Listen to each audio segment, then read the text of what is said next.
मेरा नाम सावित्री श्रीवास्तव है। आज मैं क्लास 8 को संज्ञा के विकार लिंग वचन कारक के अंतर्गत कारक पढ़ाने जा रही हूँ। बच्चों, सबसे पहले हमें ये समझना होगा कि ये कारक क्या होते हैं और इनकी आवश्यकता क्यों पड़ती है। तो इनको हम विभिन्न उदाहरणों द्वारा समझते हैं। जैसे पेड़ से पत्ते गिर रहे हैं। प्रश्न आया, कहाँ से क्या गिर रहे हैं? राम ने मोहन को पुस्तक दी। फिर प्रश्न उठता है, किसने किसको क्या दिया? तो वाक्य में संज्ञा भी है और क्रिया भी है। पेड़, राम, पत्ते, मोहन, पुस्तक, ये रेखांकित पद हैं जो कि संज्ञा है। सर्वनाम भी हो सकते हैं, लेकिन इन उदाहरणों में संज्ञा दिए हुए हैं जो कि क्रिया से जुड़े हुए हैं किसी न किसी रूप में, और ये संबंध ही जो है वो कारक कहलाते हैं। अर्थात जो शब्द संज्ञा सर्वनाम का संबंध क्रिया से जोड़ते हैं वे कारक कहलाते हैं। इन्हें कारक चिन्ह या परसर्ग भी कहते हैं। आप देख भी रहे हैं, से, ने और को, ये कारक हैं। कारक के 8 भेद हैं। पहला है कर्ता कारक। कर्ता कारक शब्द से ही लग रहा है, इसमें कर्ता का बोध होता है। शब्द के जिस रूप से क्रिया को करने वाले का पता चले उसे कर्ता कारक कहते हैं। जैसे बच्चे ने फल खाया, बच्चा फल खा रहा है, इसका परसर्ग ने होता है। लेकिन ने का प्रयोग सदा ही नहीं होता है। जैसे ने भूतकाल की क्रिया में प्रयुक्त होता है, लेकिन वर्तमान काल में ने का प्रयोग नहीं हुआ है। तो कर्ता कारक किसे कहते हैं? शब्द के जिस रूप से क्रिया को करने वाले का पता चले। दूसरा है कर्म कारक, अर्थात जब क्रिया का फल कर्ता पर ना पड़कर कर्म पर पड़े उसे कर्म कारक कहते हैं। इसमें को परसर्ग लगता है, लेकिन ने की ही तरह को का भी प्रयोग हमेशा नहीं किया जाता है। जैसे गीता पत्र लिखती है। अब देखिए, यहाँ पर को का प्रयोग नहीं किया गया है। गीता बिल्ली को प्यार करती है, यहाँ पर को परसर्ग का प्रयोग किया गया है।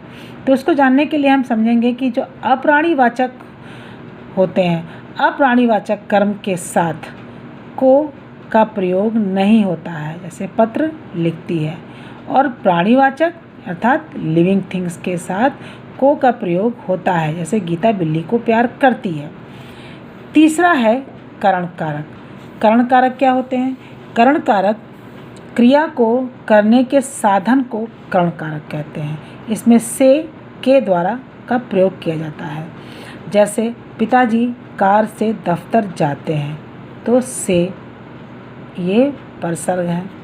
दूसरा, माँ ने चाकू से फल काटा, से यानी क्रिया को करने का साधन करण कारक कहलाता है। चौथा है संप्रदान कारक। जब कर्ता किसी के लिए क्रिया करता है या किसी को कुछ देता है उसे संप्रदान कारक कहते हैं। इसका उदाहरण है, मैंने मोहन को पुस्तक दी। तो मोहन को कुछ दिया गया है, जो क्रिया की गई है वो कुछ दिया गया है किसी को। इसी प्रकार से पिताजी बच्चों के लिए फल लाए, किसी के लिए कुछ किया गया है। तो संप्रदान कारक कैसे कहते हैं? जब कर्ता किसी के लिए क्रिया करता है या किसी को कुछ देता है। अगला है अपादान कारक। अपादान कारक का क्या मतलब होता है? यहाँ पर किसी की तुलना की जाती है या किसी से कोई चीज़ अलग होती है। तो संज्ञा सर्वनाम के जिस रूप से किसी से अलग होना या तुलना का भाव स्पष्ट हो उसे अपादान कारक कहते हैं। जैसे सीता गीता से बड़ी है, यहाँ देखिए तुलना हो रही है। दूसरा है मोहन ने जेब से पैसे निकाले। तो देखिए जेब से पैसे अलग हो रहे हैं, यानी अलग होने का भाव आ रहा है। तो अपादान कारक में संज्ञा सर्वनाम के जिस रूप से किसी से अलग होना या तुलना का भाव स्पष्ट होता है। अगला है संबंध कारक। संबंध कारक क्या होते हैं? यहाँ पर संज्ञा संज्ञा या सर्वनाम संज्ञा का संबंध बताते हैं। इनका क्रिया से कोई संबंध नहीं होता है, लेकिन इनके परसर्ग होते हैं। परसर्ग कौन से होते हैं? का, की, के, रा, री, रे।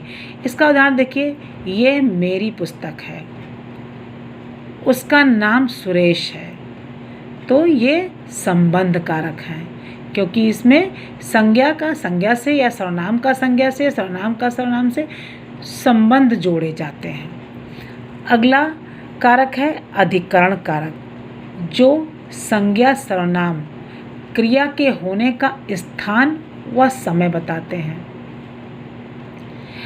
उन्हें अधिकरण कारक कहते हैं, यानी कि क्रिया कहाँ की जा रही है और कब की जा रही है ये बताते हैं ये शब्द। जैसे लोग पार्क में टहल रहे हैं, में। ये काम 1 घंटे में पूरा करो, तो यहाँ पर समय बता दिया गया है, वहाँ पार्क में स्थान बता दिया गया है। तो जो शब्द संज्ञा सर्वनाम के क्रिया के होने का स्थान व समय बताते हैं, उन्हें अधिकरण कारक होते हैं। अगला 8वां जो कारक है वो है संबोधन कारक। संबोधन कारक क्या होते हैं? इनका प्रयोग किसी को संबोधित करने के लिए किया जाता है। इनका क्रिया से कोई संबंध नहीं होता है, इनका कोई चिन्ह भी नहीं होता है। इनमें कुछ शब्दों का प्रयोग किया जाता है, जैसे हे, अरे, ओ, भाई, ये सब मित्रों, भाइयों, बहनों, इस तरह संबोधित करके वाक्य बनाए जाते हैं। यानी कि संबोधन कारक में क्या होता है? किसी को संबोधित करने के लिए इनका प्रयोग किया जाता है। तो बच्चों, आपने देखा कि कारक क्या होते हैं। तो कारक क्या होते हैं? कारक जो होते हैं, जो शब्द संज्ञा सर्वनाम का संबंध क्रिया से जोड़ते हैं, वे कारक होते हैं। कारक के 8 भेद हैं: कर्ता कारक, कर्म कारक, करण कारक, संप्रदान कारक, अपादान कारक, संबंध कारक, अधिकरण कारक और संबोधन कारक। तो बच्चों, आपने इस पाठ को देखा, सुना और समझा। अब आप इन्हीं के आधार पर आप दिए गए प्रश्नों के उत्तर अपनी रफ कॉपी में लिखिए। पहला प्रश्न है, कारक किसे कहते हैं? दूसरा प्रश्न है, कारक के कितने भेद हैं? नाम लिखिए। धन्यवाद।